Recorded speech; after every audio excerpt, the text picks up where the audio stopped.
Good evening. Good evening. I'd like to welcome you to the April the 10th County Commissioners meeting. And we're going to start off with the invocation led by Fred McClure. Then I'm going to ask you to stand for the Pledge of Allegiance. Father, we thank you for this day. We thank you for all that you do for us. We thank you, Lord. We know that all the blessings that we receive come from you, and we're so grateful for that. We're grateful for our country and our state, and especially for our county.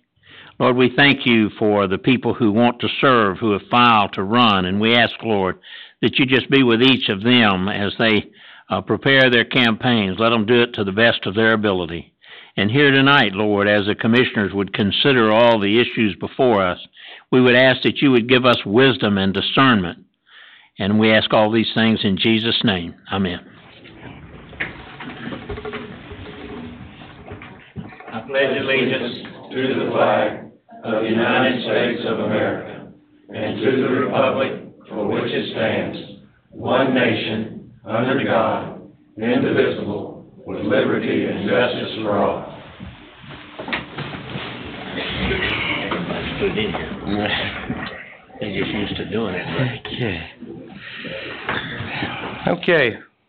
We'll go into recognition as Christian Brandyberry present.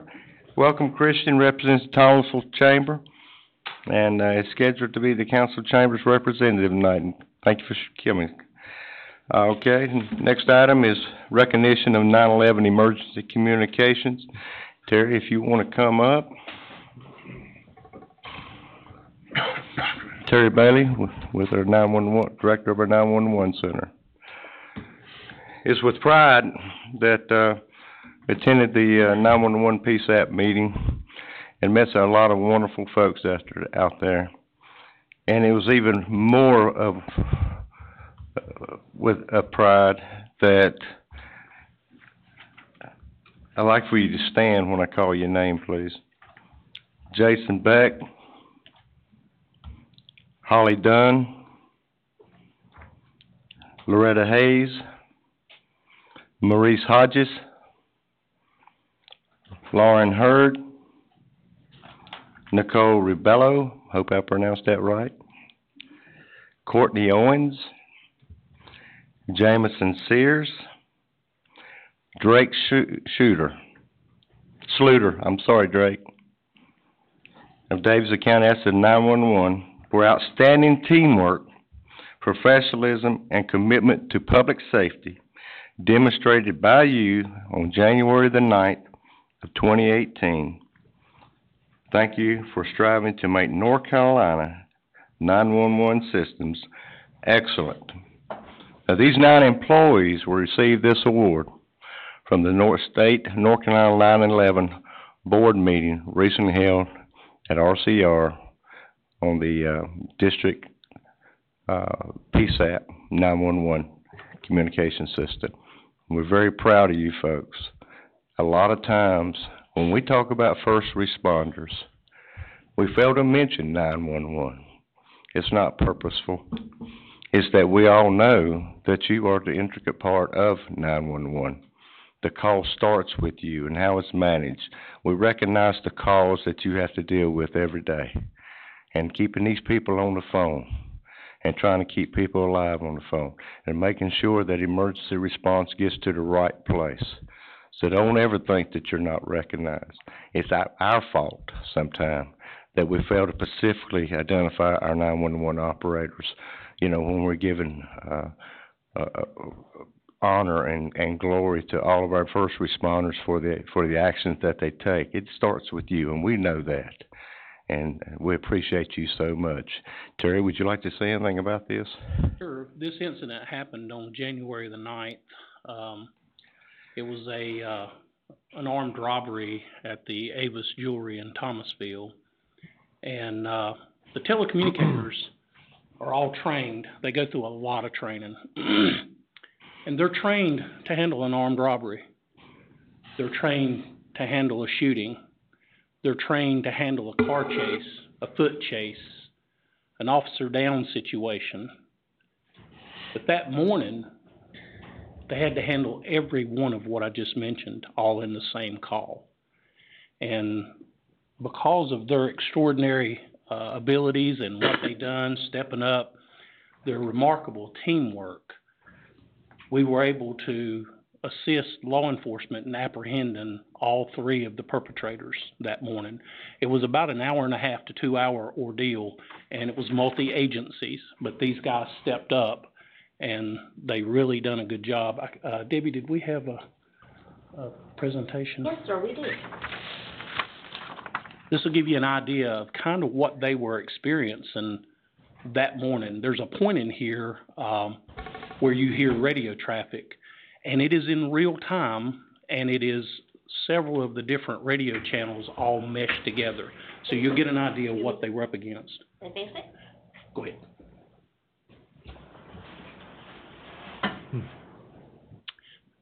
May not be able to hear it.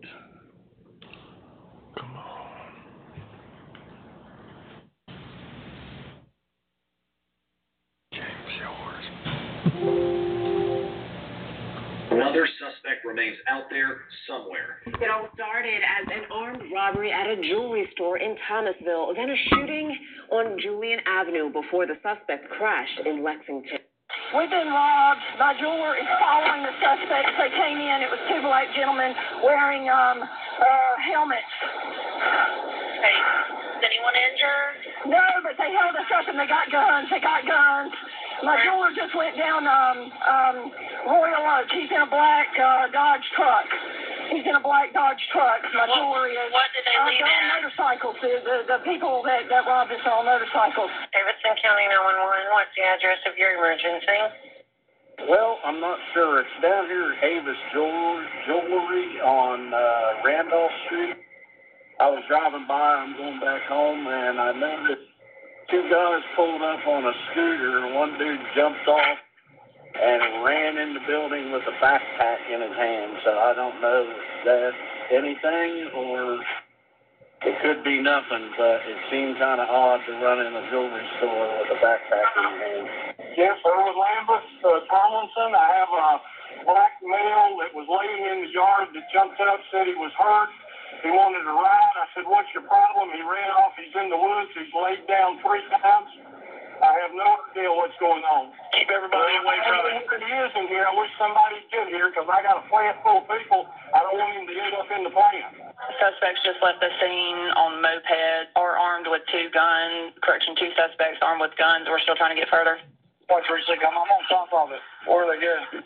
We're waiting for the 1014 to drop. They just advised they're on a moped. Picked up, run over the moped, and the subject shot at him.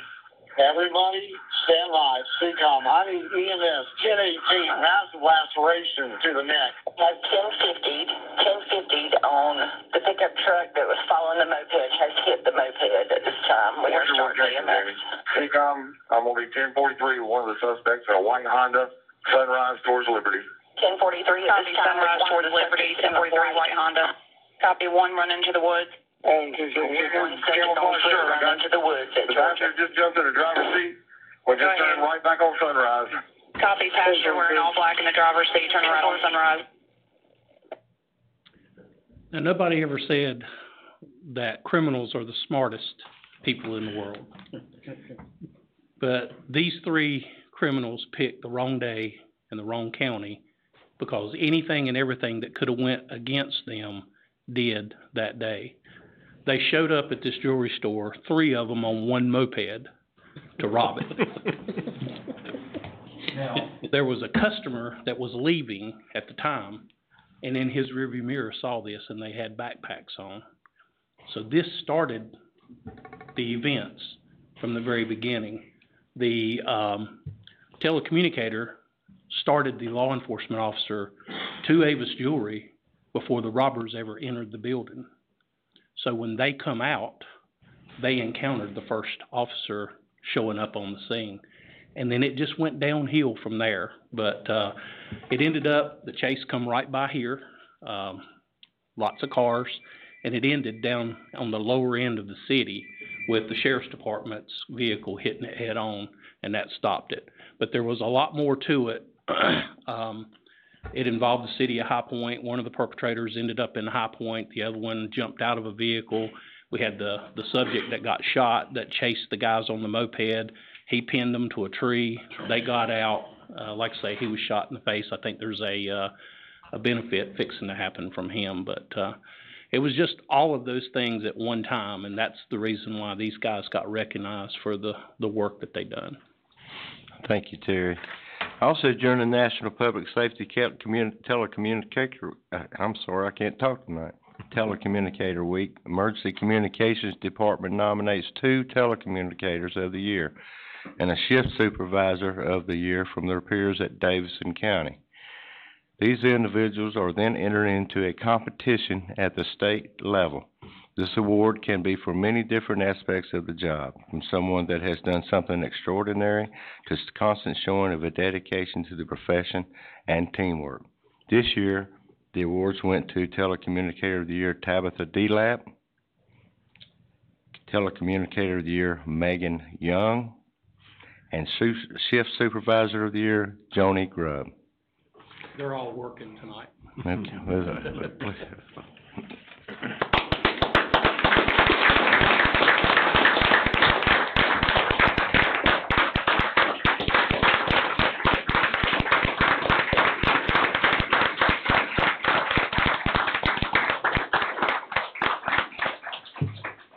Terry. Thank you very much. Like a picture with all of them together? You'll give them that award.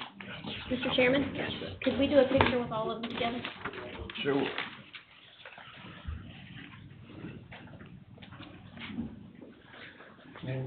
Stores on the moped. They're in. I don't know who in the world thought that was a good idea. So we get all They got one moped. They got one us to stand up. Slide. I know the moped. We're in the picture with us.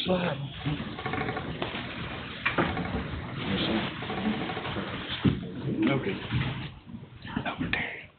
Let me get over, boy.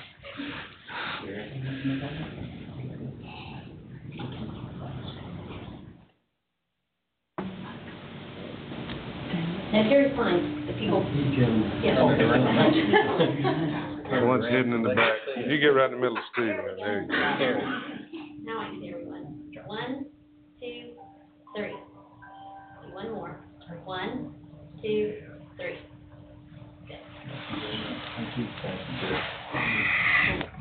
Thank you. Thank y'all.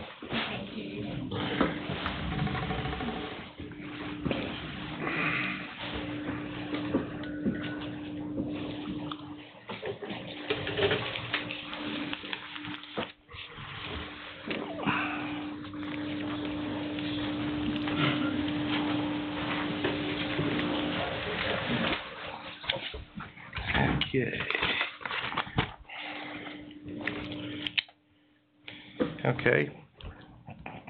Please register if you want to speak at the public address if you've not already done so.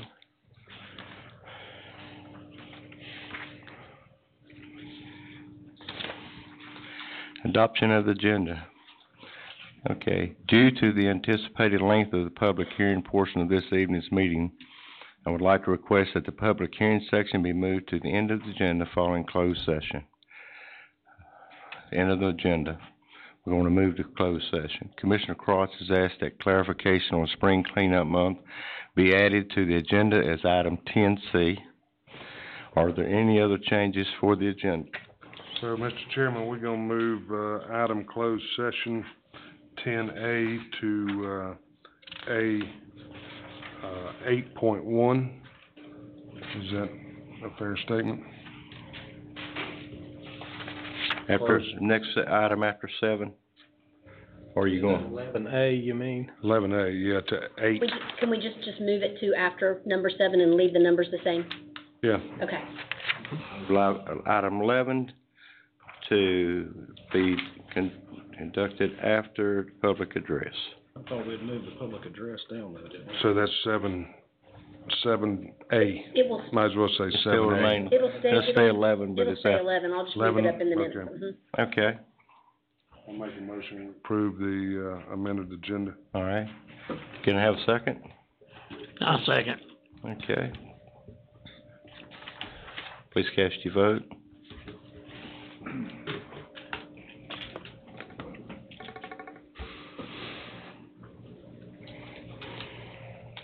Can we try the votes again one more time, please?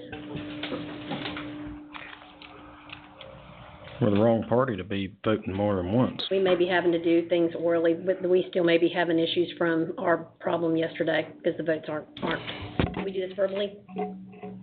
Okay, got a motion and a second to accept the agenda. All in favor? Any objection?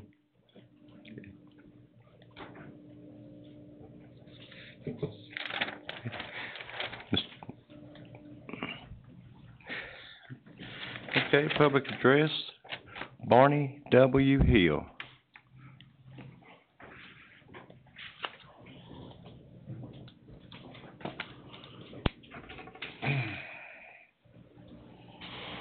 I finally received the long-awaited call from the Susan Bullock organization. It came just after 6 p.m. on Saturday, March the 10th. There was no mention of the impact on the property tax rate until after I had been invited to commit myself to the capital projects.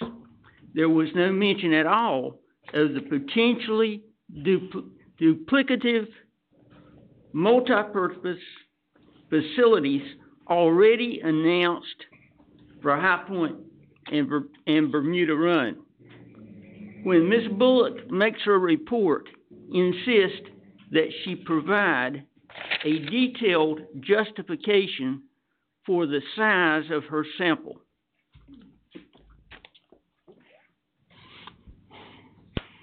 Thank you, Mr. Hill. Okay, do you have a motion to go into closed session? So moved, Mr. Chairman. Okay. Got a second? All in favor? Aye.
asking to amend the agenda. I think I know. It would be in order to amend the board meeting matters, economic development. And then I'll add the motion turned to open session. Okay. To what? Okay. No, just talking to the Okay. thing. Back in open session.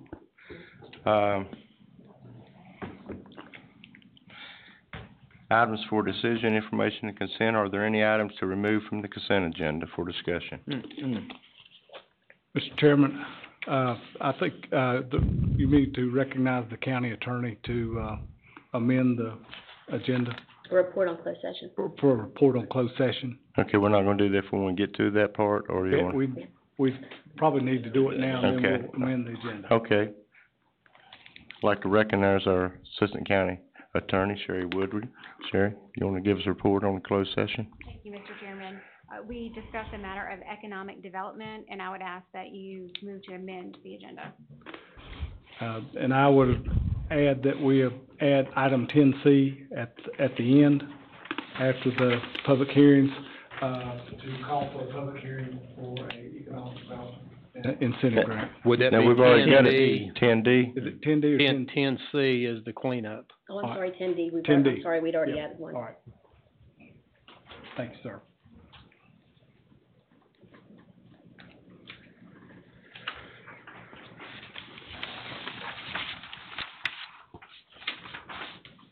Mr. Chairman, motion to approve the amended agenda. Second. Had a motion and a second. Is this the consent agenda, Mr. Tool? Consent agenda. Consent agenda, okay. Okay, cast your vote. We did Back this on the earlier. clicker. Let's try it on the clicker one more time.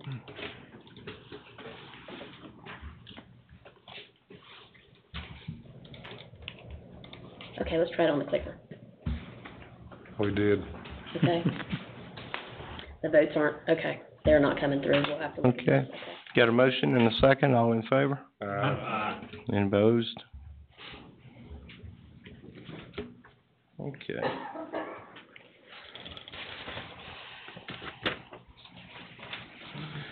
Item 10A, proclamation National Telecommunication Week. Madam Clerk, would you read the proclamation, please? I sure can.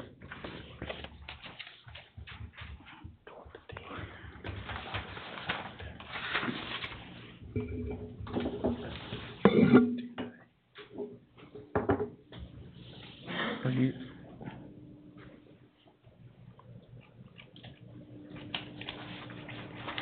Mr. Chairman, do you want to go to 10A now, or was we going to public hearing? The deliberation, correct? And then public hearings will be after deliberation. Okay. Okay. Okay.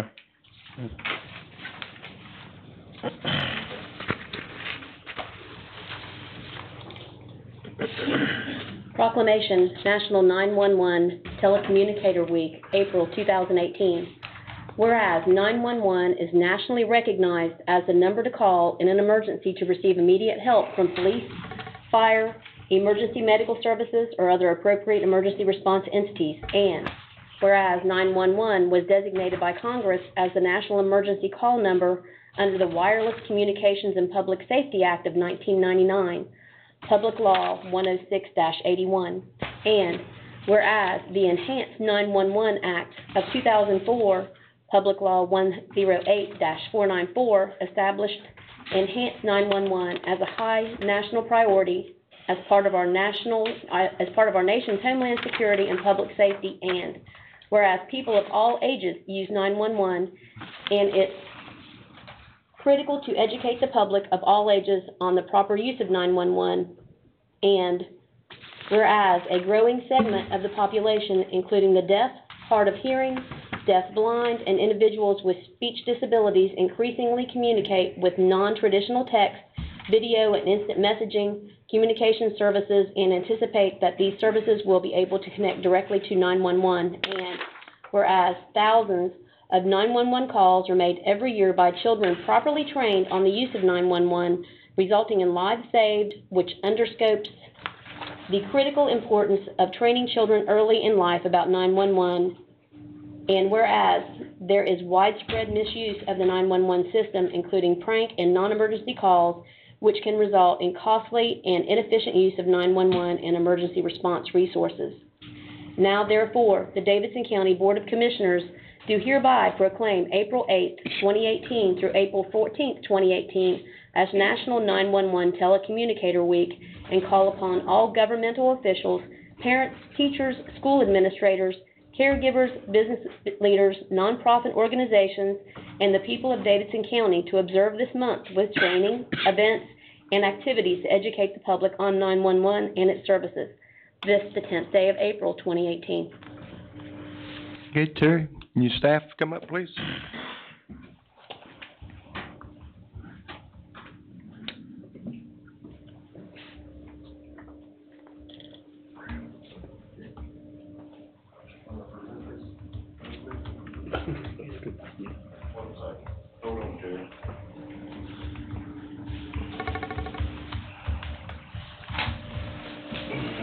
You didn't hear While me Steve's whisper, coming did you? back, I'll make a motion Have to a motion, Steve? approve. Second. All in favor? Aye. Now it's official. We was gonna do that tomorrow. Yeah. Putting the cart before the horse.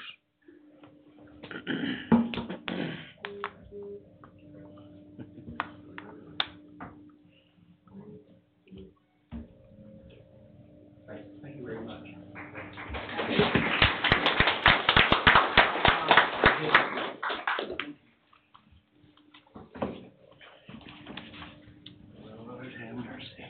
It's been a long day. I'm gonna tell you, brother.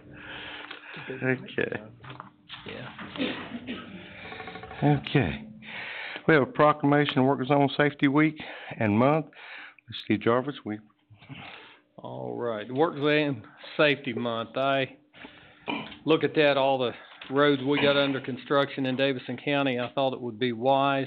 Got a proclamation, Work Zone Safety Month and Work Zone Safety Week 2018.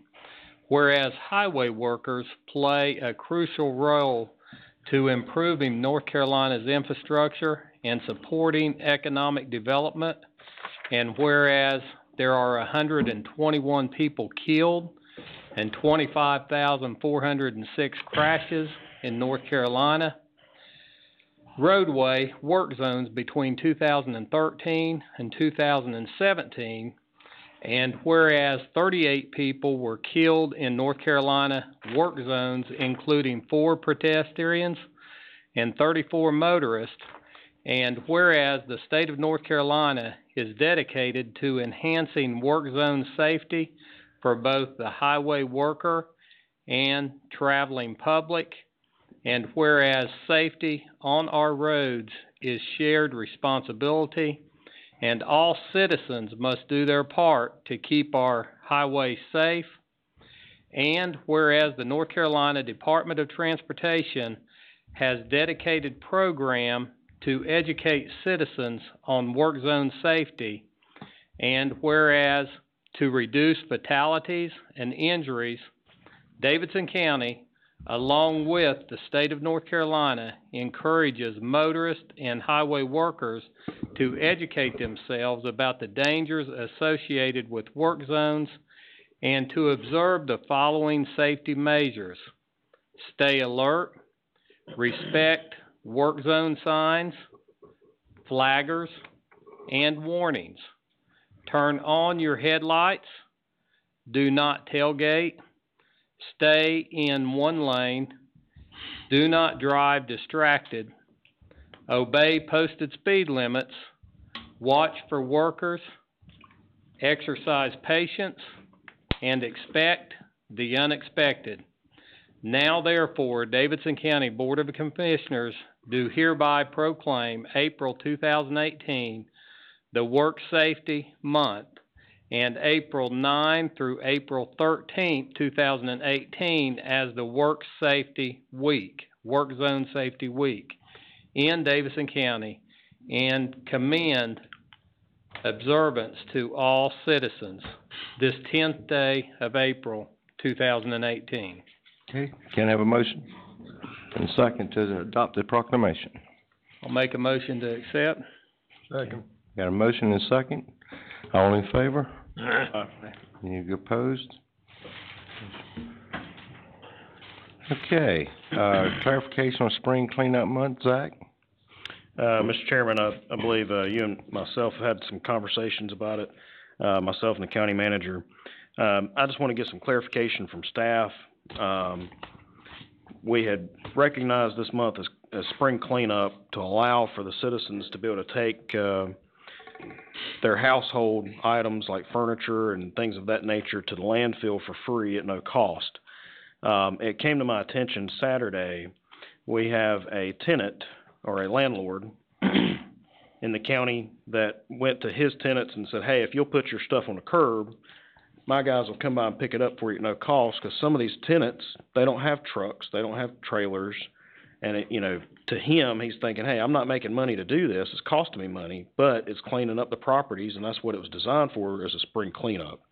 So I want to kind of talk about this to where we can allow that, or if the board says no, just kind of bring that up and kind of get a consensus, because staff is, saying, hey, technically they're a business, so it's commercial, but I'm looking at it saying, hey, they're not in the business of picking up trash. They're in the business of renting homes, but they're doing a service. So I don't know how to do that and how to work it around, so I figured if we bring it up to a, discussion, talk about it, and maybe we can shed some light on it. Zeb, how much longer is this going? This is, The whole month of April. so it's the whole month? Okay, I didn't know if it was in sections or for the different, okay. I got one thing I'd like to clarify, if I could, before we start. Sure. What would a tenant or a owner of a property, that'd be a commercial, wouldn't it? Well, that's the way the staff in the past has looked at it, as a commercial, because technically they're getting rents for their property, and it's the cost of doing business, and the staff has always treated it that it is a business. And so, we have very little wiggle room as far as staff to change that. But that's still a board decision. But it's always just been the general rule that, if you're collecting rents or fees of some type, you're making money and you're considered a commercial account. Really? The biggest question I got is the legality. And this is what I mean by that, and maybe Sherry can help us out with this a little bit. It is a commercial enterprise, but I'm all for, let's get as much trash out as we can get. But if we open it up for one entity in the commercial business, how do you tell the other people in commercial business that doesn't apply to you? I mean, how do we address that? What is the best way to address that? Well, is it something we need to look into as far as the legal aspects of it's probably something including one entity and excluding another entity? A lot of times in government, the one thing I found is you got to be consistent. Right now, like I say, the intent has always been it's been commercial. Residential. Right, and so, I don't know if there's a hard, fast law, but I do know that, as I talked with Commissioner Crott Saturday, if I allow this guy to do it, and Waste Management says, well, wait a minute, he's commercial, why can't I do it? So, from a staff level, in order not to put you guys in a situation where people coming up here screaming, we just try to keep the rules consistent. But, if the board says, it's okay for commercial haulers to do it, staff's fine with it, but we need direction from the board. But we've always, in the past, that's been the rule. A commercial carrier has to, we're consistent across the board. Is there a limit as to how much a person can carry to the dump? Well, if they're a private individual, no, and that's been one of the problems too with this spring cleanup. This is the first time for us trying it. Right. We've had a few contractors sneak in. We don't know if they're cleaning out their garage or if they're cleaning up from a job site. It's hard to tell. What triggered this was the person probably came three times, I think, and that's what triggered to say, hey, wait a minute, this must be a commercial account. And, they knew the guy and said, look, this is not for commercial, this is for private individuals to clean up around their house. Mm-hmm. Yeah, and that's what I was looking at is, let's say the landlord said, hey guys, here's my truck, and the individual landowner could borrow his truck and trailer and haul it off. And then they could be 100 trips over there because it's coming from that individual person.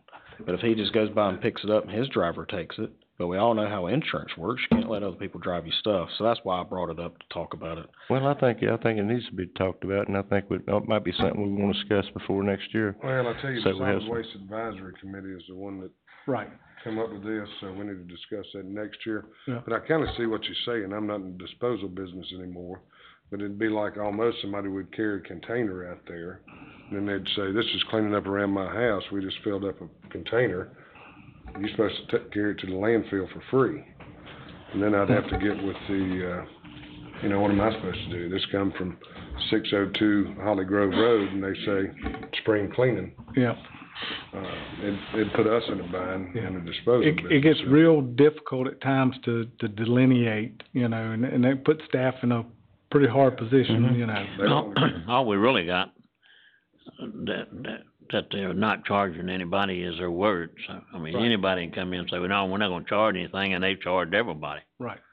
I think that the rule we got about no commercial is a good one to stay with. This happens a whole lot more in the municipality than it does in the county. And one reason for that is these tree trimmers and all. They'll come in and tell you they'll clean up your trees and all for a certain amount.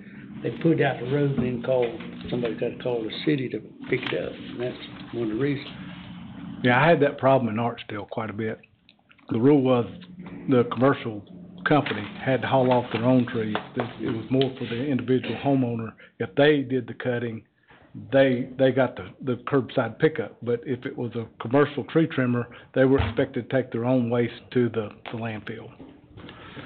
Now I have seen one or two properties in the county that they may have to make several trips, and they are individuals. Yep, I have too. Well, my feeling on this is, for the purposes of consistency, we probably need to hold where we're at, but I gotta give the man credit, for willing to offer his trailer and everything to clean up his rental properties and everything, and I can certainly see why he would be disappointed. Yeah. Well, and the ultimate goal is to try to clean up our community, but how do you manage that sometimes? I mean, that's what I was looking at. I mean, if the idea is spring cleanup, and you got 400 homes sitting here in the county to be cleaned up, or 200 or 100, I don't care if it's 5. But the idea is, I would love to see a day that every one of our citizens takes pride in what they have and whether you own it or not. And to keep it clean, keep it organized, keep it neat. Because you got neighbors that maybe keep their stuff neat. And that's the idea, and that's what I see with the spring cleanup is a fresh start into a new, cleaner Davidson County. And so that's what brought to my attention, wanted to bring it up, so thank you. And I think Commissioner Yates had a good idea, with solid waste, they let them discuss it and see if there's... I say this is our first attempt at it. We've had issues, and we probably, anytime you do something, you might not get it exactly right the first time. Mm-hmm. But I appreciate Commissioner Crotts bringing it to our attention. Sure. That's something that, we can take under advisement by the Solid Waste Committee the next year, say, this has happened, how do we handle it? And let them come up with a solution, so. How many dollars has it cost the county already as far, do you know? It seems Well, I'm not sure. I'd have to check with Mr. Buck, but I'm not sure how much has crossed the scales, but I could probably get you that information. Okay, any further discussion on that? Okay, motion to move EDC to public hearing. Zeb, you want to? Yeah, I have emailed y'all the proposed setting of the public hearing. I'll read it there for you, Mr. Chairman. I would like to call a public hearing for consideration of a economic development grant, Project R. The company plans to invest a minimum of $1.8 million and to provide a minimum of 30 jobs with an average annual wage above the county average wage. The proposed incentive would provide a one-time cash grant advance of $1,000 to be paid by Davidson County upon receipt of the signed agreement, requiring the company to meet the requirements of the contract as to invest jobs and wages. Also, Project R would be entitled to a grant each year for 5 years to be paid by the Davis County, provided the company meets the requirements of the contract as to invest jobs and wages. The first year's grant shall be reduced by the cash advance mentioned. The calculation for the payment of the grant will be .0027 times the total investment in the plant, machinery, and equipment not to exceed $4,860 per year. We believe the foregoing grant will stimulate the local economy, increase the county tax base and revenues, result in the creation of new employment opportunities in the county, and promote the welfare of the county and its citizens. I propose this public hearing be held at 6 p.m. on Tuesday, April 24th, 2018, in this meeting room on the 4th floor of the Davis County Governmental Center, 913 Greensboro Street. Okay, is that a form of motion? Yes, sir. Second. Okay, we got a second. All in favor? Is there any discussion? All in favor? Okay, any opposed? Oh. Okay. Okay, it's the part you all been waiting on. Public hearing, rezoning request by Richard Craig and Stephanie G. Kennedy in Tyro Township containing 3.4 acres from RA3 to RC. I declare the public hearing open. Guy will read the application into the record. Gotta switch out here just a minute.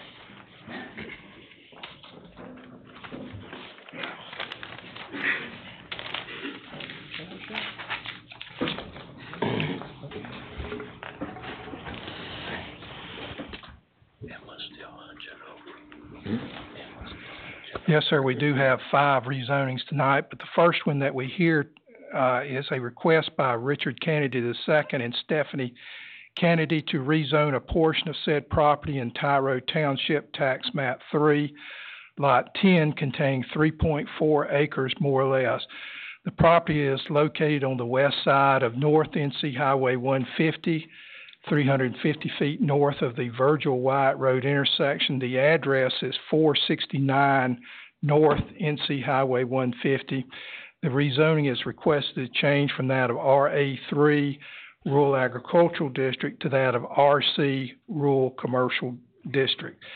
This was heard by the Planning and Zoning Board on March the 6th. At that time, the recommendation of the board was unanimous 5-0 to recommend approval of the request. To get you acclimated, this is Highway 150. This is north towards Winston. This is headed south towards Tyro. And you can see this is the intersection of Virgil Wyatt Road and Myers Road here.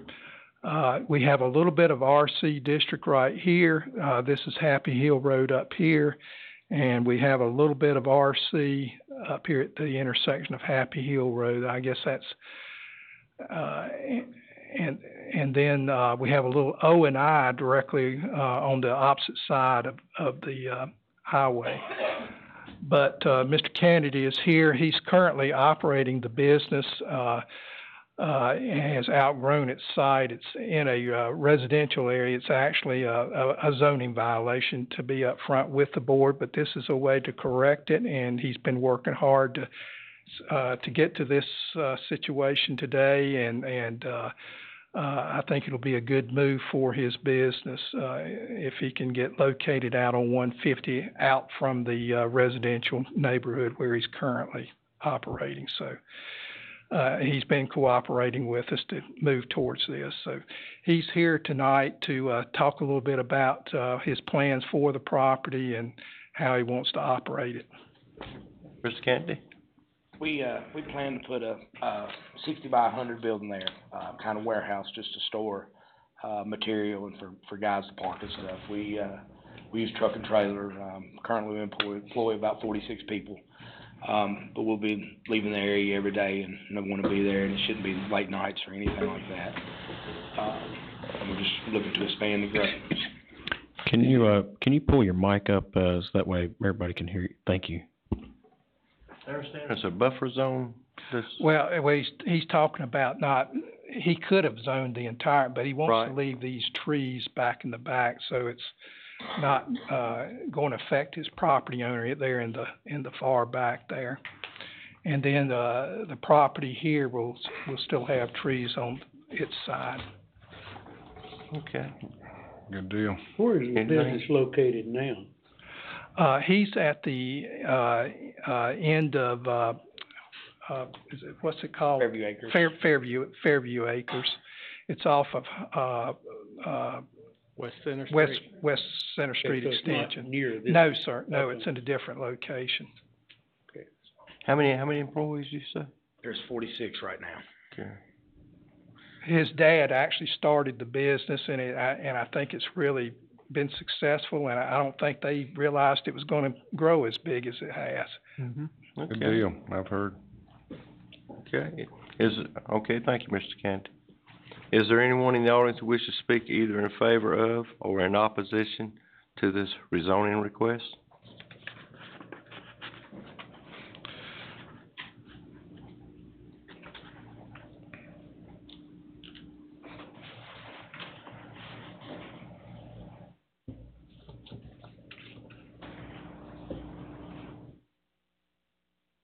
The planning board resolution of recommendation and your proposed statement of consistency both cite policies 5.4, 5.7, and 5.9.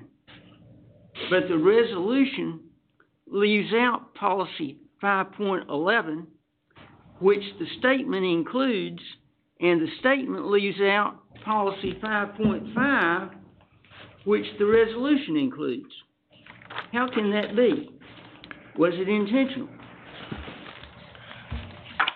As you've heard, the object of this rezoning is a relocation.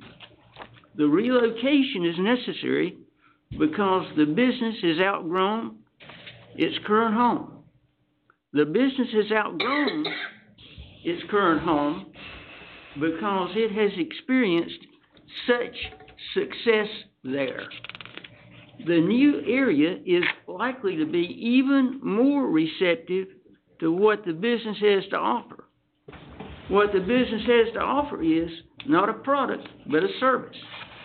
Because what the business has to offer is a service, the action will occur away from the subject property. Because the action will occur away from the subject property, there won't be the usual complaints from the neighbors about noise and dust. The subject property is contiguous to existing RC, and contiguity is key. There will even be a portion of the site left in RA3 to act as a buffer. The applicants seem to have thought of everything. Reward their diligence.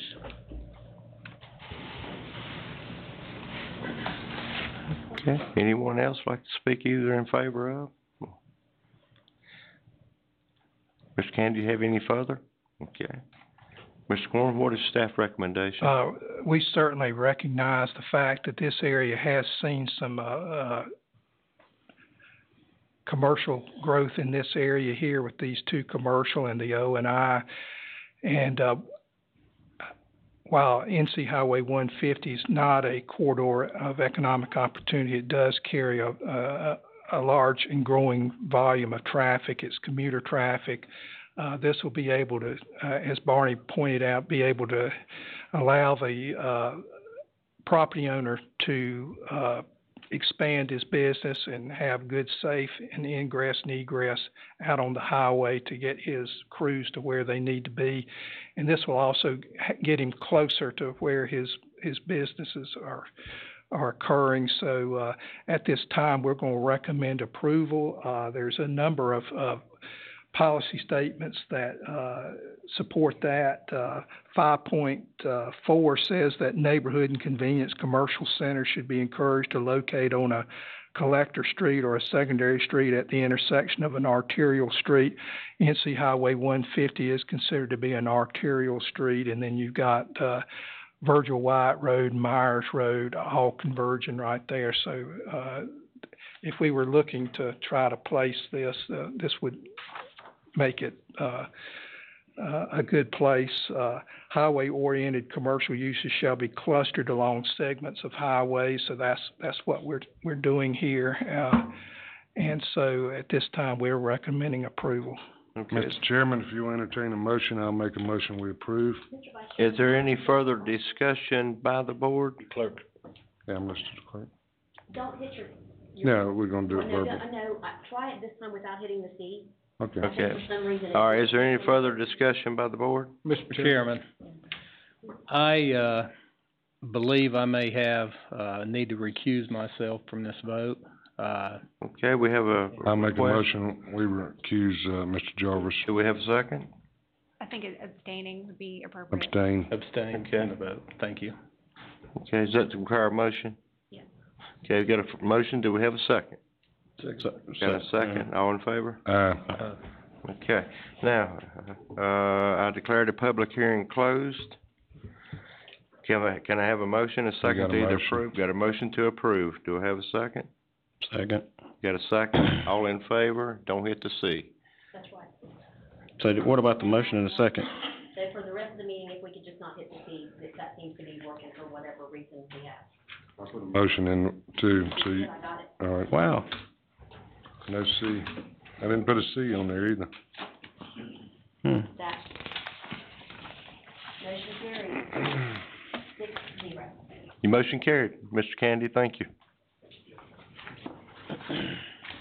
Okay, next item, we have a rezoning request by Gardner Capital Development, Inc. in Arcadia Township containing 718 acres from RA3 to RM2.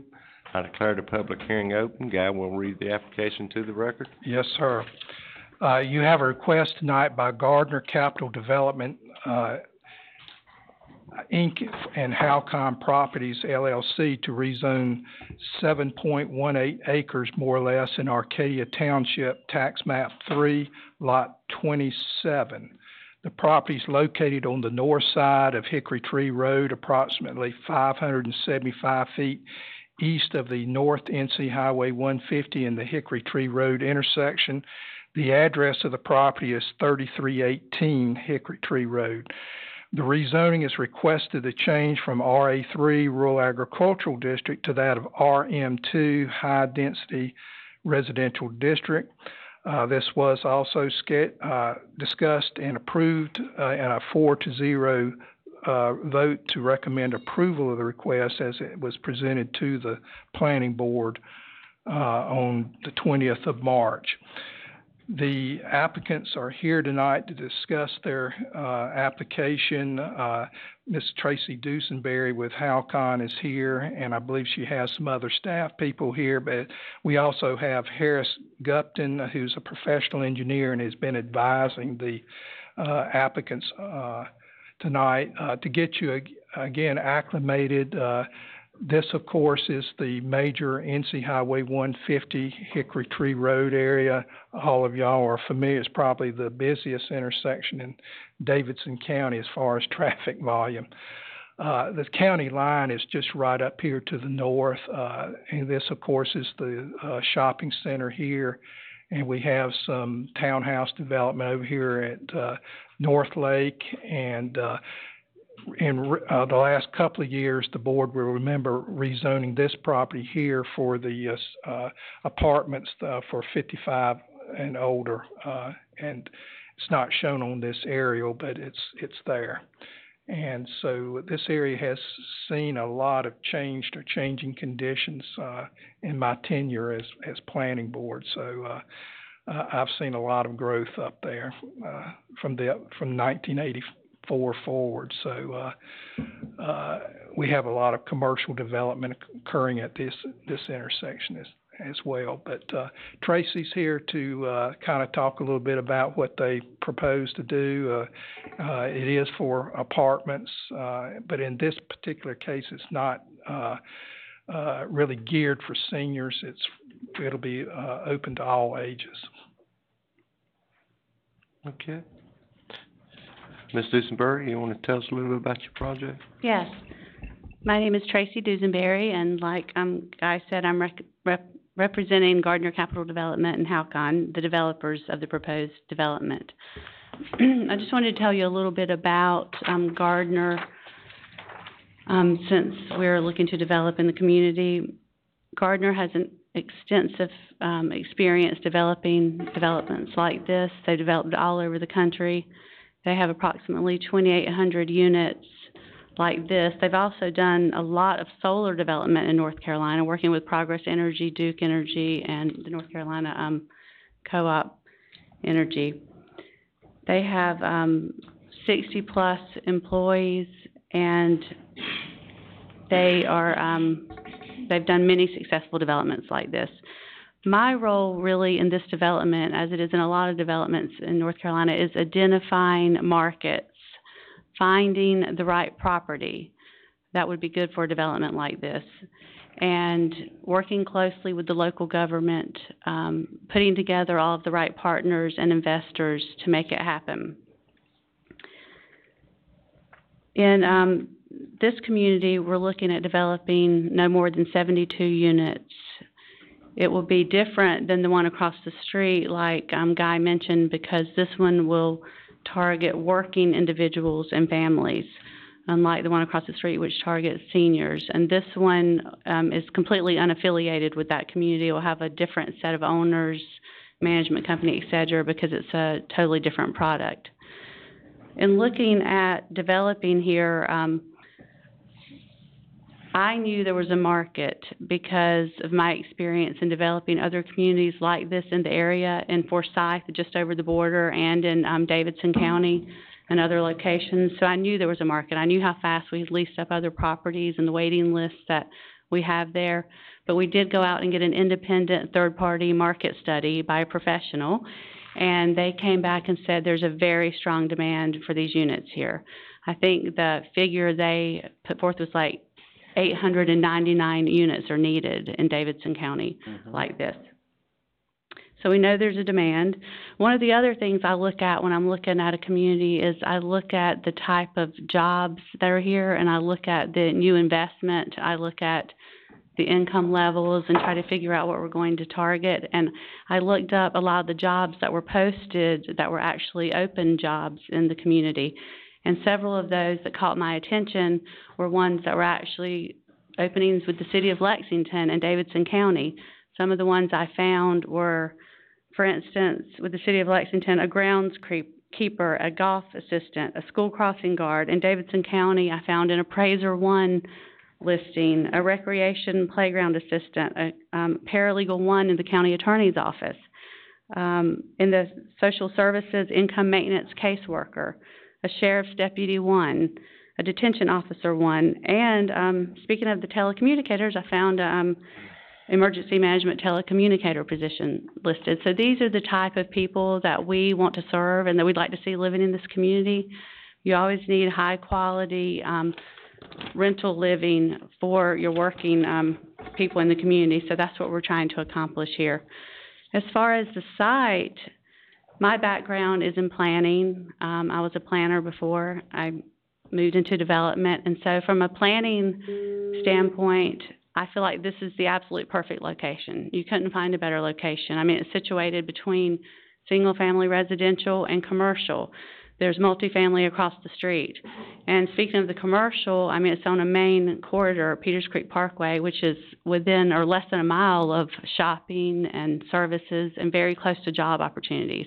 So this is the ideal location for us. And luckily, the planning board agreed, and they voted unanimously to support it. So I hope that you will go along with their recommendation and also support our development. This is going to be about a $12 million investment, and I think you're going to be very satisfied with the outcome and the product. My engineer is going to speak in just a few minutes a little bit more about the site, and he's going to give out a few pictures of some of the developments that Gardner has done around the country. I mean, some of those are completely different type of markets, so it'll be a different type of product, but at least you'll have an idea of the type of high quality developments that Gardner does. We also have, in addition to my engineer, the sellers of the property are here. There are also some representatives, an owner's rep and management reps from the apartment community across the street who will be neighbors of us. And if there are any questions or concerns that come up during the public hearing, we would love the opportunity to respond to those if there are any concerns or things that come up during the public hearing.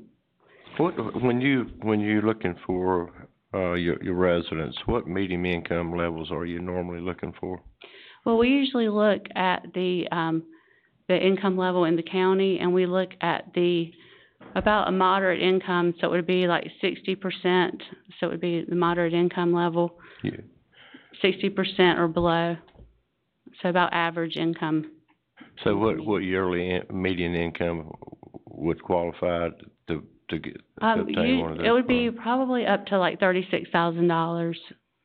Up to? For family income? You're talking about the median family? I'm referring to total household income. Family, and see, we're looking at this right now, but by the time we build it, that will also increase, because when we start these processes, it takes a little while to actually work with the local government and get all the site plans approved and everything. But yeah, believe it or not, that is the moderate income level for Davidson County.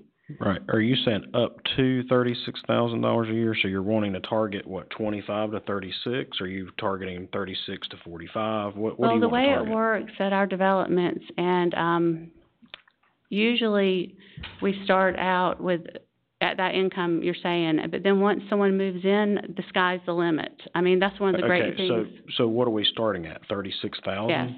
Okay, so you're not looking for Section 8 housing? Oh, no. We're not going to have any Section 8 housing tied to this community. Okay. No Section 8. Everyone will have to work and pay their rent to live here. Okay. And then once anyone comes in, the sky's the limit as far as how much their income can grow to. Is this going to be one of those where it's an assisted thing? I can't think what they call that. You're talking about the North Carolina Local Finance Housing? Yes. Is that your source of money? The way we do this in order to keep the rents affordable to a community like this is we use kind of a complicated financing system, but we may use some funds from North Carolina Housing Finance Agency, but also conventional financing. So there will be conventional financing on it as well. But again, there are no rental subsidies tied to the community. So everyone has to work and pay the rents that are set forth. What is your projected rent going to be? Well, this could change because, like I said, it takes a while to get it going. But right now, they're going to be these are going to be 1, 2, and 3 bedroom units. So they could be between $630, $756, $872. Okay. Mr. Chairman, I got a question. Has there been any traffic flow study done in this area? I know this is, we hear it all the time that this is a very congested area. I did not know if you had been before DOT, whether they wanted a turn lane put in there for you to get in and out, or? I'm going to let my engineer speak to that a little bit. I can just tell you that we will work with the DOT, and we always do as we get further into the site plan development. And if they require a turn lane, we will always put that in. In this particular case, and he can speak more to this, we will have 2 egresses, and one is right there going towards the McDonald's and the Sheets. So there's another way out to go out to Peters Creek Parkway. Yeah, there'd be one entrance here, and then the other one is through. This is the Sheets here, and this is the McDonald's. So it'll be cutting in between the two of them out. And you'll only be able to turn right onto 150 to head north. And that's just DOT will make them do what they gotta do, Yes. whether it's 4-lane the road or whatever it is. Right. Yeah. Correct. Yeah. Go back to the other picture. And I was talking to Guy earlier, is they're gonna widen Hickory Tree, I think, starting in 2020 or 2021. Yes, sir. So it's gonna be a major thing there too to look at. Yes, and we're taking that into account as we develop our site plan also. Okay. And my engineer can speak more to that as well. The access, on the, deepest left-hand corner, next to 150, going up, the left-hand back corner. Right beside McDonald's there. Yeah, this is McDonald's, and this is going up Sheets. to the corner, where the red line starts. Toward Winston. Up here. Yeah, go back to where the corner of the property is, on number 27. the back corner. There you go. There's no access there to 150? No, they're not gonna develop back in here because of the fact that the property falls and the topography doesn't allow for it. If you can see, they're gonna keep that in the trees. And they will also be required to have a sedimentation collection pond for, stormwater control back in there. Okay, are any other questions by the board? Okay. You know, Okay. I just wanna say that these are the same questions and same concerns that we had across the street. And that's been one of the best developments we've had. Yes, No sir. problems at all. And I'm sure you're gonna find the same thing with this one. Believe so. Yeah, I just wanted to ask, cause I know people are gonna come to me, cause I live 1.8 miles from there. And people are gonna come ask me exactly what's going on, so I wanted to be able to ask all the questions I could think If the board will recall while she's up here, we've made a text amendment to our ordinance to allow for a greater density. If you remember, we had a couple of different apartment, developers approach the staff, and so we did make some changes to our RM2 district, and this is actually the first application. that Really? So this is actually, as a result of that text amendment. Yes, sir. I would like to see this picture from you, if you got some of those pictures. Okay, yeah. Where's the one to come up?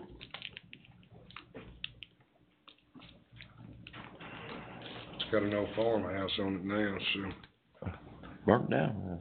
I don't know. Is that where the burnt house is? It's close to it. I was hoping it might take it out, but it's not. Yeah, we can approve it if they'll get that too, right? Yeah.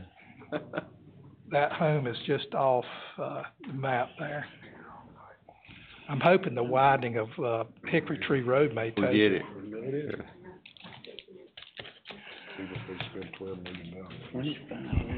Gentlemen, while she is Thank you, man. handing these, pictures out for you, just to give you some idea of, I'll pull these from Please pass the them down. Gardner people, and we've got, you can pass them around and look at it, but it kind of shows, this is a large company, and they've been quite successful on that because they do things right. And they have done very, very high-end stuff, and they do, normal apartments on there.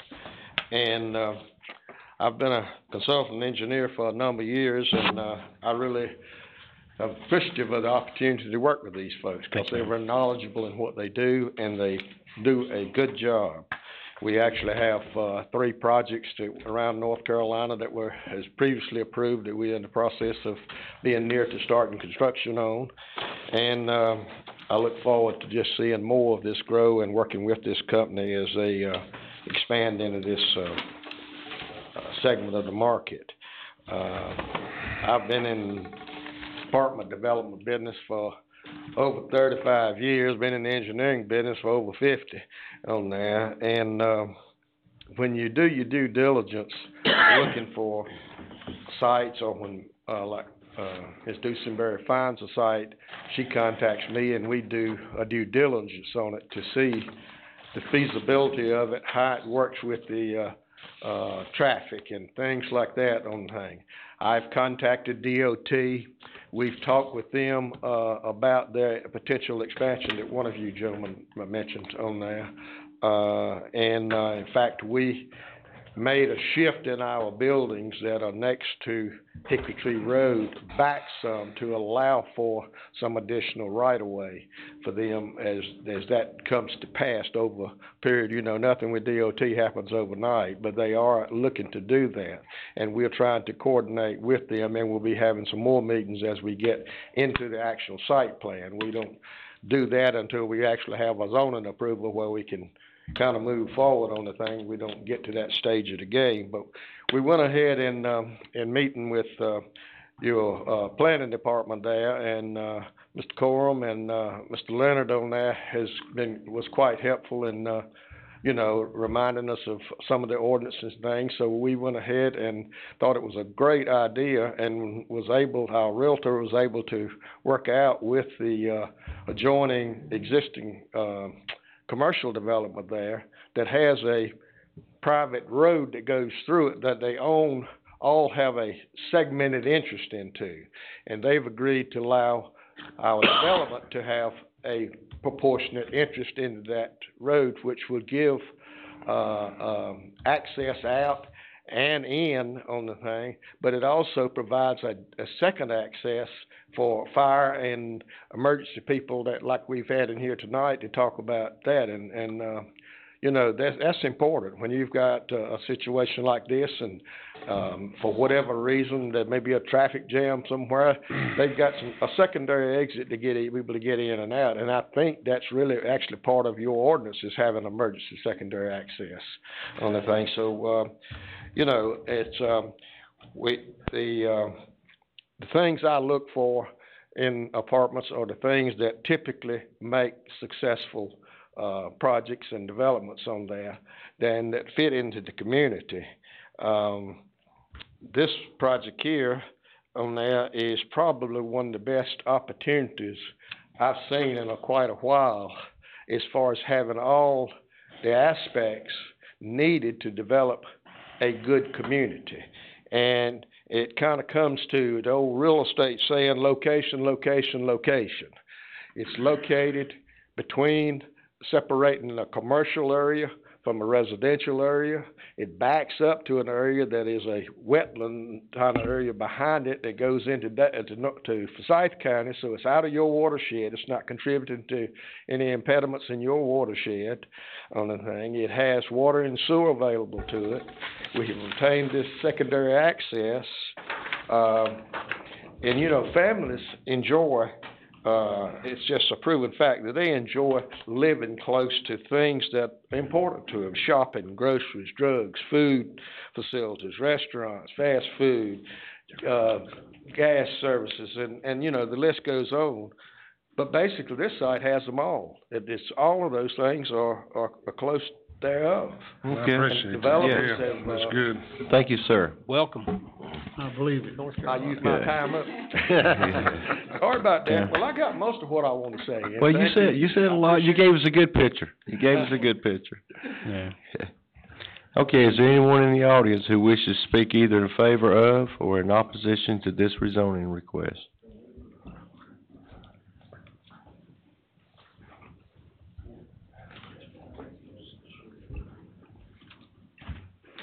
See that this is a continuing theme tonight.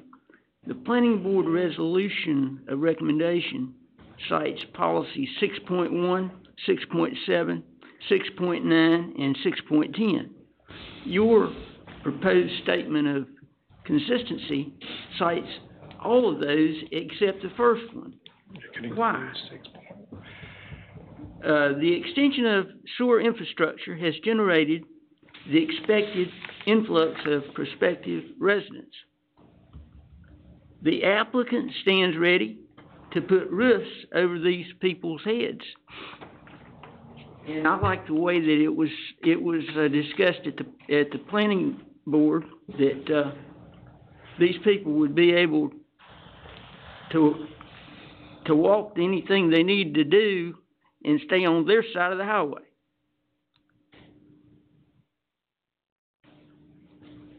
I say step aside and let it happen. Thank you, Mr. Hill. Anyone else? Okay. My name is Leanne Price, and I am the asset manager for Bradley Development that owns and operates Villas at Hickory Tree, which is across the street. I'm here tonight only because we have no affiliation with the property at all, other than Halcon Development helped locate our site for us as well. I just wanted to say what a blessing it's been for us to be in this community. We have 56 residents there that we house. I appreciate the mention of us earlier, and that there has been no trouble at the property. I'm not aware of any either. But I can tell you that this type of product is needed in this community. That's what I'm here to say today, is that I have 3 locations in the area, which is Villas at Hickory Tree, Rockwood at Oliver's Crossing, and Orchard Creek, which I believe Orchard Creek and Rockwood are in Forsyth County, but they're just over the line, just barely. They all have waiting lists. And Rockwood, we CO'd that property, I believe 2 years ago it was, and we leased up that property, 64 units and it was a family property in 1 month. 1 month, we were 100%. So I just wanted to mention that we are glad to be here, and it is definitely needed in the market. Thank you. Thank you. Okay, anyone else? Okay. Mr. Corman? I won't belabor because we've heard them all, but this is also a major commercial service center. The services are there. Policy 6.1 that Barney mentioned says the county should encourage development to occur at densities appropriate for their location. Location factors shall include whether the development is within the county's protected water supply, watershed, the type of sewage treatment available to the site, and the proximity of the site to existing urban services. All those are present at this location.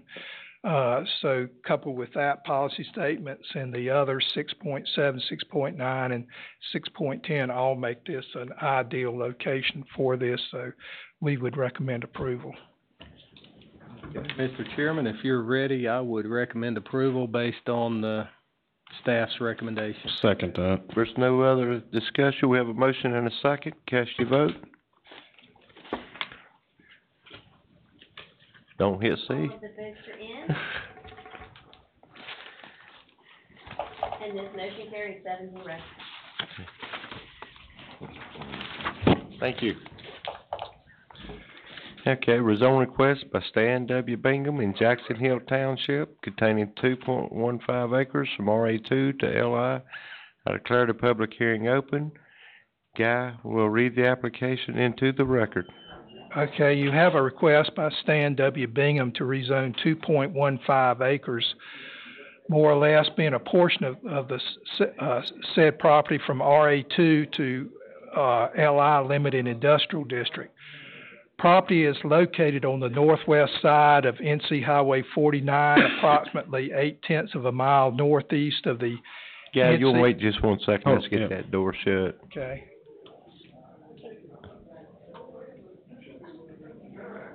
Sound like some celebration going on out there, Stan. Okay. Okay. I'm sorry. Yeah, and it's approximately 0.8 of a mile northeast of the NC Highway 109 intersection. Property is further described as Jackson Hill Township Tax Map 11, being a portion of Lot 2 containing 2.15 acres, and the address is 7799 NC Highway 49. The Planning and Zoning Board met on this on March the 20th. Their recommendation was 4-0 to recommend approval of the request. The property that you will see here that's cross-hatched is the area where Mr. Bingham is proposing to have this rezoned. He and his brother have operated a automobile salvage yard in that existing LI district, and the proposed location is contiguous to that much larger LI district. Stan had talked about possibly trying to develop this on this lot that was already zoned LI, but it's kind of lays kind of shallow there, and it stays somewhat wet at times, so he felt like that the building that needed to be built should be back over here where the ground's a little bit more solid and out of the wetness. He's here tonight. Okay, if I read right, it's need more room to grow more, is that correct? Yes. Well, the property, Mr. Chairman, in behind that I own, so if he wishes to grow, I've got plenty of land to sell him in the future, but right now I just want him to be successful. He is one of the finest automotive or heavy equipment mechanics and servicemen I've run into, and I just wanted to help him. He's actually has a shop in Randolph County now, but we're going to get him back to Davidson, which I'm happy about. And but him and his father are both very gifted, and as you know, some of you who had, maintenance on heavy equipment, especially diesels and various things. It's difficult to find somebody such as this young man, so I don't want him to go anywhere else. So hopefully I can get him to, do the service work on some of my machinery. And Todd, you may need him. I definitely need his card before he leaves, okay? I'm serious about that. I need your card, so, yep. Thank you, Todd. Okay. But anyway, that's basically it. But he's very gifted. He's a fine young man. He's done a lot of work for me in the past, and I just wanted to help him, so. Thank you. And this guy had mentioned this other property, that is a low land. It'll take hundreds and hundreds of tons of rock to build that up. This is a higher elevation there where we've got the 2.15 acres. And of course, you know, he's gonna be having to pay the bill, and I want the bill to be as small as we can possible, so he'll be successful. So that was the purpose of us moving it where it is, so. And we'll be happy to answer any of your questions. If it's anything mechanical, you can ask him. Okay, is there any questions by the board? I'm good. I got one question. Okay. Highway 49, what's the designation? It's a scenic byway. It's officially designated because it runs through the, Uwharrie National Forest. It doesn't. It shouldn't, we'll be able to, he'll have a little bit of landscape. He doesn't have as much as he would have required, but you have, revised your ordinance, so, but there will be a little bit of landscaping required. Okay, anybody? Got one question. It's probably for Guy, you or Debbie. Why are our maps loading sideways on our iPad, north to the left or right, unlike what you've got up there? Every one of them. This is the third rezoning thing, and every one, our maps are turned sideways.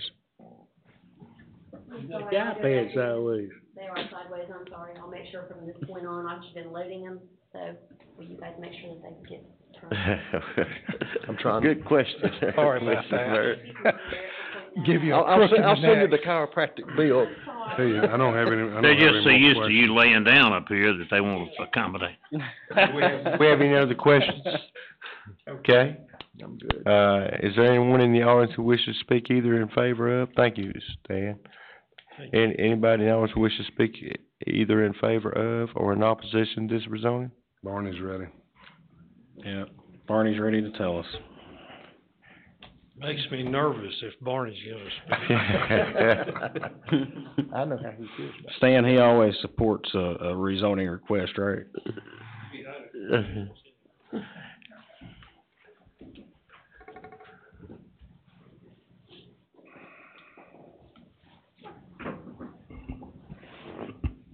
This time, there is no overlap between the policies 4.2, 4.3, and 4.6 cited by the resolution of recommendation and the policy singular 1.8 cited by your proposed statement of consistency. Again, I don't understand that disparity. Both the planning board resolution and your statement say that the subject property is contiguous to existing LI, but the staff analysis says otherwise. Close counts in horseshoes and hand grenades. Maybe it also counts in contiguity. Maybe an impressive quantity of nearby LI makes up for the lack of actual connection. I hope so. In 1990, the applicant ran for a seat on this board. His platform included opposition to extending the county zoning jurisdiction south of New Highway 64. But the decision was made before he took office. In the 4 years he served, he was unable to reverse that decision. I don't think he tried very hard. Nevertheless, I support his request. Thank you, Mr. Hill. Mr. Corman? All right, it is contiguous to the, much larger LI district. Everything on the inside of this red line here is contiguous, is in the LI district, so this is right next door to it, so it is contiguous. NC Highway 49 is a major highway that carries traffic between Charlotte and Raleigh area. So it carries a lot of freight traffic and so forth.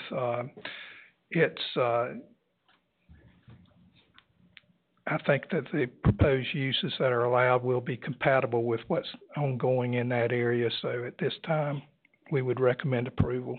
I'll make a motion, Mr. Chairman, if you're ready. Okay, any other discussion? Got a motion? Miss Attorney, I believe I would need to abstain from this vote due to financial interest by a company that I own. A motion, excuse, Mr. Jarvis? Motion. A second? Second. Y'all in favor? Okay, all right, I declare the public hearing closed. Can I have a motion, got a motion to approve, need a second? Second. Got a second? Cast your vote? Oh, you need this on the clicker again. Don't cry, we got it working now. Y'all got me all confused tonight. All of the votes are in. And this motion carries 6-0. Thank you. Thank you, Mr. Bingham. And what was your name, sir? Brandon. I need a card. Good luck, Brandon, in your business. You can bring it on up to me if you want, or I'll meet you right around here and get it. What we got now? Is someone here representing Tony? Okay, the next meeting is a quasi judicial hearing. Does the board need about 10 minutes before we proceed with this? No. We can get home by. You ready to proceed? I believe we can get home by 8 o'clock. Okay. Yeah, if we can. Okay. The next item is, a rezoning request by Tony S. Turner in Allegheny Township containing 10.95 acres from RA2 to CURC. I declare the public hearing open. Guy? You want to swear us in first? Yeah. Debbie, you want to swear the witnesses in? Yeah. Left hand on the Bible, raise your right. Do you swear that the testimony you shall give to the board shall be the truth, the whole truth, and nothing but the truth, so help you God? Yes, I do. I do. Thank you. Okay. Mr. Hill, do you affirm that the testimony you are about to give, if any, will be the truth and nothing but the truth, that there is only one who can give the whole truth? Yes. Okay. Yeah. Okay. All right. You have a request by Tony and Michelle Turner to rezone property in Allegheny Township, tax map 21, tax lot 1L, containing 10.95 acres more or less. The property is located on the south side of NC Highway 49, approximately 1.1 mile west of the NC Highway 8 intersection. The address of the property is 1618 NC Highway 49. Again, the rezoning is requested change from RA2 Rural Agricultural District to that of CURC Conditional Use Rural Commercial District. The Planning and Zoning Board, you had the minutes, approved this in a 4-0 vote when the board discussed this item on April the 10th. The Turners are here. Are you Sherry Williams or? No. Okay, I'm you're Michelle Turner. Okay, you're the Michelle Turner. She's the wife of Tony Turner. Ms. Turner, you want to tell us about you? Well, actually, this is my husband's dream, I guess. He's in Djibouti, Africa. He's electrical contractor, but he's thinking more along the lines of his retirement in the future here in probably about 3 years, but he wants to get things going here on the land, and what he wants to do is put some greenhouses up there. He wants to start with vegetables, tomatoes, cucumbers, whatever, and then he wants to get into the ornamental plants. Okay. Are there any questions by the board? Okay, is there anyone in the audience who wishes to speak either in favor of or in opposition to this rezoning request? Mr. Hill, Barney W. Hill. That's me.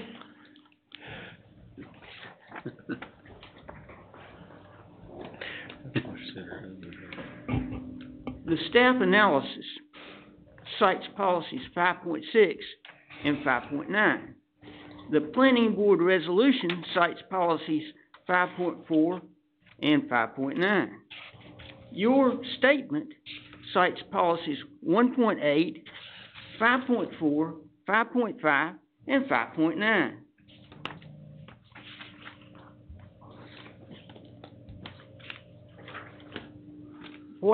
The point I've been trying to make tonight is that the three entities, the planning board, the planning staff, and the board of commissioners ought to all get together and compare notes so that every applicant gets the benefit of every policy that he qualifies under. That's the whole point of having the LDP. I'm glad that the staff has gone back to informing applicants that conditional use is an option. I resent the thinly veiled warning by staff that, in this case, conditional use is the only option. But as long as the applicant is aware of what he is getting into and prefers even conditional use to denial, I defer to him. With me, the wishes of the property owner are paramount, and I'm in favor of this one too. Thank you, Mr. Hill. Okay. Mr. Corman? Yeah. The reason that we went with a conditional use on this is because NC Highway 49 is a scenic byway, and as you can see, this is kind of in the heart of the Uwharrie National Forest, and you're not at an intersection where we normally would like to, have commercial development. But given the type of development that this individual is proposing, we felt like it would certainly be compatible with the existing trees and any farming that's going on in the particular area, the type of buildings that he's proposing out there. All of that would be blending in with the existing buildings out there. We would recommend approval of the request because of where it's going to be located back so far off the road. As you can see, it's going to be well back of the highway. It will allow for plenty of room when the highway is four-laned, which will happen eventually. You can see that we have some pictures, Josh, I think in there, just so the board can see how far off. This is where his proposed structures will be, and his bins that will hold his material that he will be using in the landscaping business. Go ahead. And as you can see, this was a platted subdivision at one time, and he's utilizing one of those lots. And I believe he'll also have a shared driveway with his adjoining property owner, but that individual is aware of what's going on. So. Okay. Is there any further discussion by the board? The commercial part that's there on the left, what is that?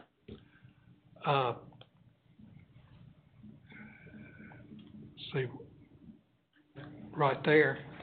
That's RA1. Okay, that's RA1. That's RA1? Yes, sir. Why is it outlined in red?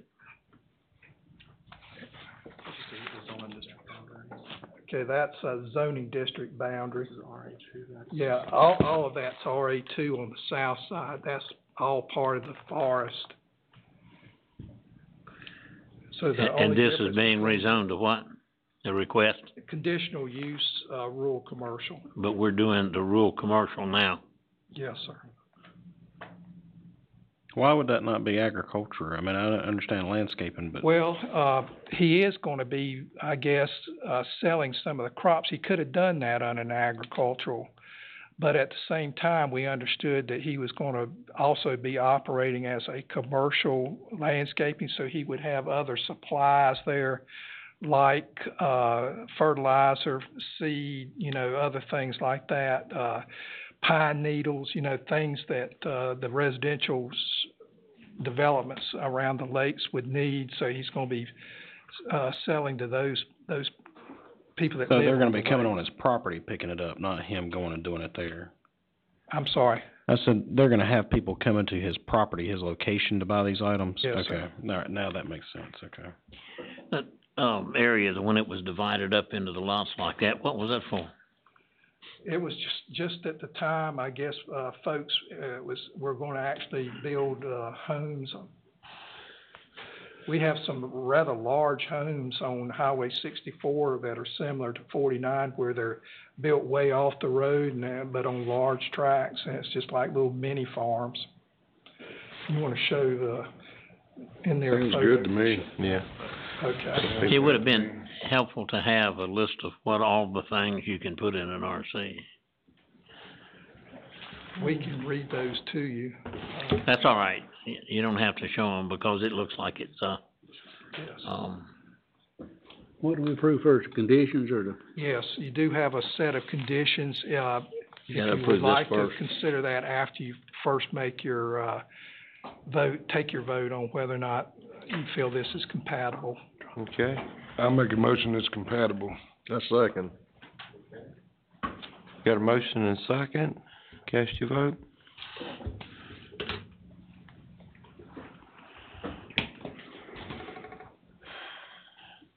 Commissioner Shell, Jarvis, and Brock, don't have your vote one more time without the confirm button.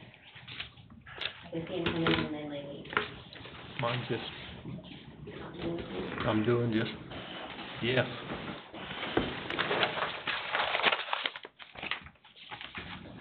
Commissioner Shell, could you try one more time, please? I didn't hit C. Work that time. Try again. Can we do this one for some reason is, yes, it is. Okay, now they're in. I think that's what we do. All of the votes are in. And this motion carries 6-1.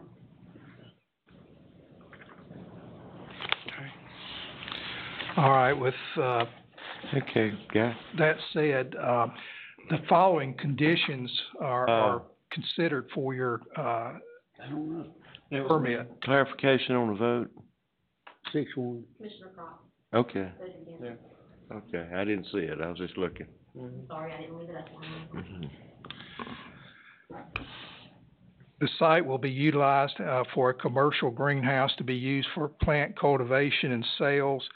A separate building no larger than 1,200 square feet will be built for office space. There will be no more than 4 greenhouses built, each not to exceed 1,500 square feet. No more than 6 20-foot metal containers will be constructed and be used for storage. The building exteriors will blend in, with the existing rural nature of the area, so I'm assuming that would mean earth color tones, for the structures. The business hours will be from 8 a.m. to 8 p.m., open 7 days a week. A natural vegetation buffer of at least 200 feet shall remain undisturbed along NC Highway 49, and all other development standards will be met, including landscaping and parking. So, those are what he's, proposing to, help maintain the character of the area. In the consideration of the conditional use, the board needs to look at the findings of fact.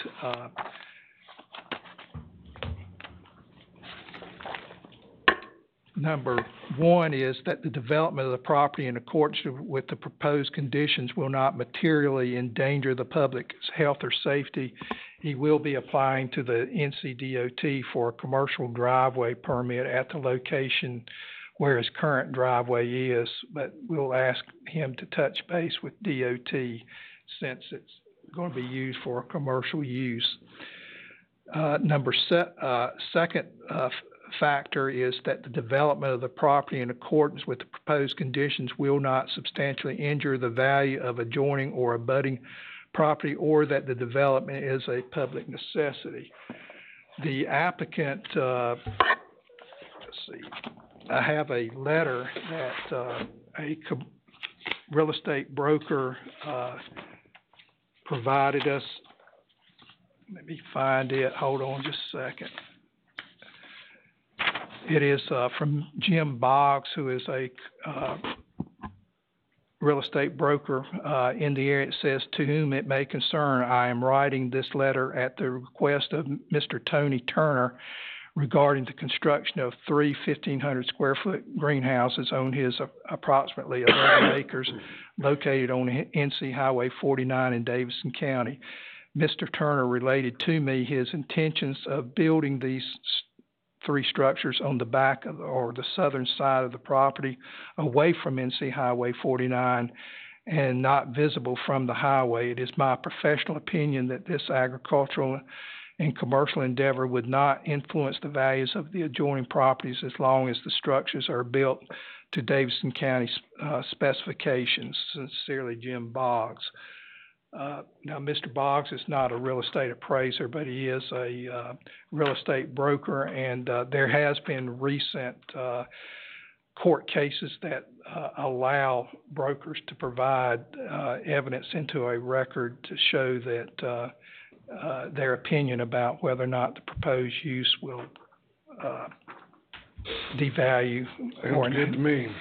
We just did that on Rough Love. Right. Okay. So I would tender that as evidence into the record.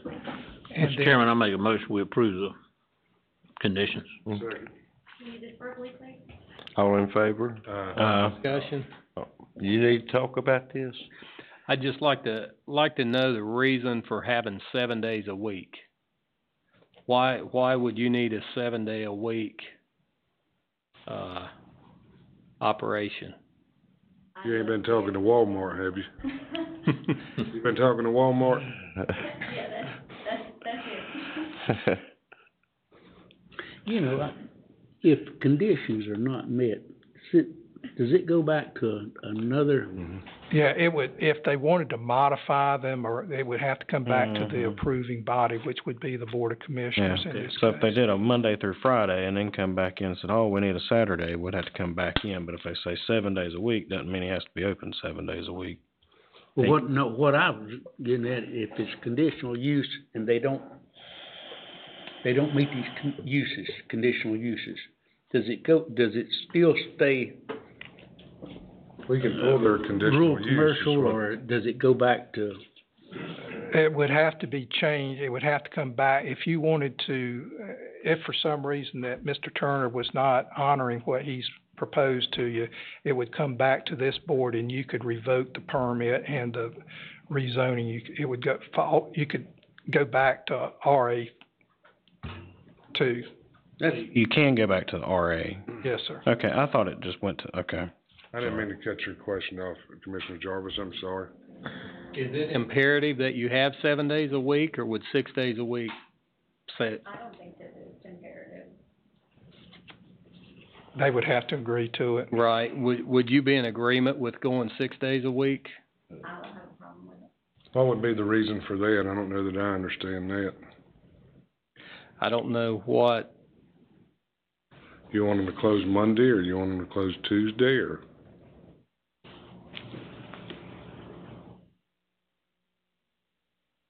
Usually a greenhouse is a 7-day-a-week, most of them.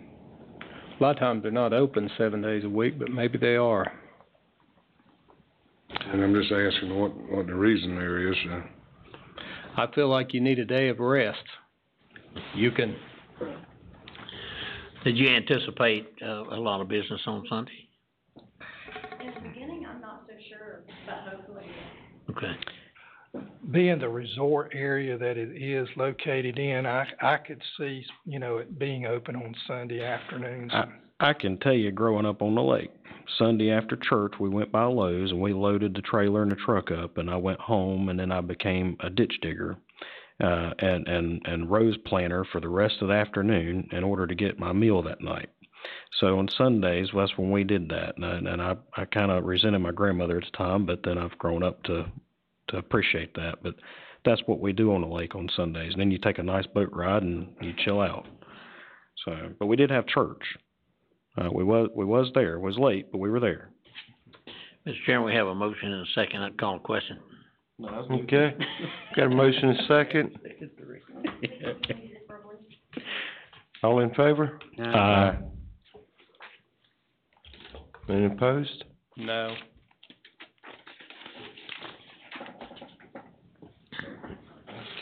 Anything else? Okay, motion passes. You need a motion to adjourn? No, we got one more. One more. Okay, thank I'll you. make a motion, we approve this next one. Yeah. I'll second that. They've been sitting a Thank y'all. long Appreciate it. time. Rezoning request by Kurtz Transfer Products in Reedy Creek Township containing 13.028 acres from HC to RA3 to HI. I declare the public hearing open. Guy, will you read the application to the Yes, record? you have a request by Curse Transfer Products, to rezone a portion of said property in Reedy Creek Township. Tax map 9 being a portion of lot 13 containing 13.028 acres, more or less.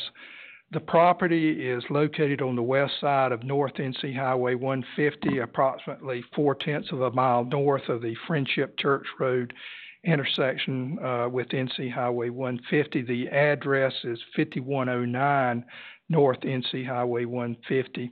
The request is to change from HC Highway Commercial District and RA3 Rural Agricultural District to that of HI Heavy Industrial District. This has also been discussed at the planning board level on March the 20th. Their recommendation was 4-0 to recommend approval of the request as it was presented. We're glad to have with us Mr. LaRue Cribb, who is the plant manager, but also we have the CEO, Mr. Thomas Hertline, who is with Kurtz, and he is from Charlotte, and he's up here tonight to help represent his application for his company. But as you can see, the current plant location is right here. I think all of you are familiar with this stretch of 150. The North Carolina Pallet Resources is across the road from them, and then Mr. Sowers, his discount center is just to the north of the property, and they are buying this property, I believe, from the Sowers family. Is that Yes, sir, that's correct. correct? And they do have plans for proposed expansion of the building. So if you would like to go ahead and talk about your plans. Okay, so, That's not the pallet place across from you, isn't it? That's a. No, sir, I think the pallet is Auto just place. further Yes, south, the it's on the other just- side of the creek. You're right. It's the tire retail. Yeah, auto. Tire, yes. So, Kurz Transfer Products, we've been at our facility on our site for more than 30 years. We've had tremendous growth over that time. We've had, certainly over the last 7 years, we've doubled our business. So with that growth has come growing pains. We utilize 2 warehouses in Davidson County that house and store vital materials to our processes. We have to transport those products to and from these facilities multiple times a day, every day. So it's become a real burden for us and an added cost to our systems. We have to add more buildings. We have had added buildings over the past few years, but we've gotten to the point where we're really limited with what we can do for our continued growth and what we want to do. This property is perfect for us that we can expand right next door. We can build on this property. That being said, we understand that it's part of it is in a flood zone. We would do everything we could not to build in the flood zone, but we would consider that. We would do a flood study. and look at the height of the land and compare that with the FEMA maps, the 100-year flood plan, challenge that if we needed to, and certainly flood-proof the buildings as necessary. How much do y'all plan on building a building, you say? We would build a warehouse or a building for a coder or something like that, yes. Any more employees? We would definitely add employees. If we add more equipment or add storage, we would have to have somebody to man that for sure, yes. Would that, cut back in your other operations? No, because one of our warehouses, we have 2 people at that facility. They would just come back to our facility and work. We have a truck driver that probably wouldn't have to drive a truck as much, but he could come to our facility. Yeah, I didn't mean by employees, I meant like other operation, like other buildings. Would you be able to cut back and consolidate everything under one? Yes, certainly, at least one of those buildings we would be able to consolidate and bring a lot of that product back on site that we need for our process and be more efficient. So Yes. Sigma and ISO, yeah. Sounds good to me. Yeah, good. Okay, are there any questions by the board? Is there anyone in the audience who wishes to speak either in favor of or in opposition to this rezoning request? Barney W. Hill?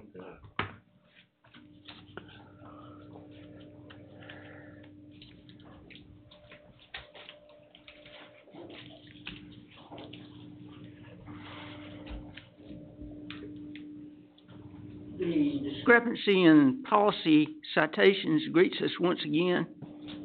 I'll let you sort this one out. I've made my point.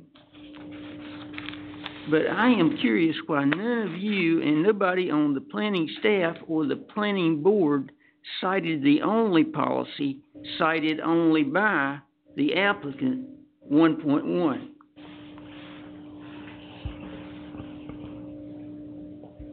Since the contiguity here to LI is undisputed, it alone should be sufficient to merit your 5th affirmative vote of the evening.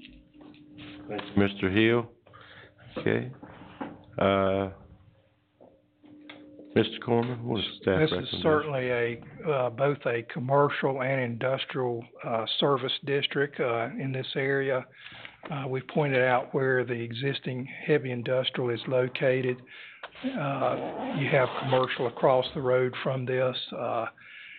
We would argue the fact that it is contiguous and that it's reasonable and consistent with the comprehensive plan for the area. So at this time, we're recommending approval. Okay, any further discussion? If not, I declare the public hearing closed. Can I have a motion and a second to either approve or deny? Approve. The motion to approve, is there a second? Second. Okay, cast your vote.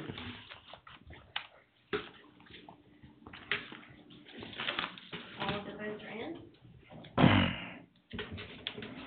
And this motion carries 7-0. Thank you, Motion sir. to adjourn. One question before adjournment. I want to make one clarification. When I called for a clarification by the vote, it wasn't a question, anybody's vote. It was a matter of fact that I had trouble, and I want to make sure I wasn't the one that inadvertently. Well, when you asked, I thought maybe I pushed it. No, I thought, because you remember she couldn't get my vote in, and I was afraid that maybe I'd hit the Done that wrong just to thing. bring I some didn't see who voted excitement against. to it. You asked, I didn't know if I voted or not. Yeah.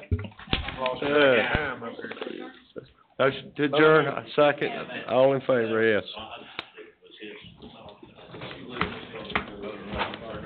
Wasn't noted.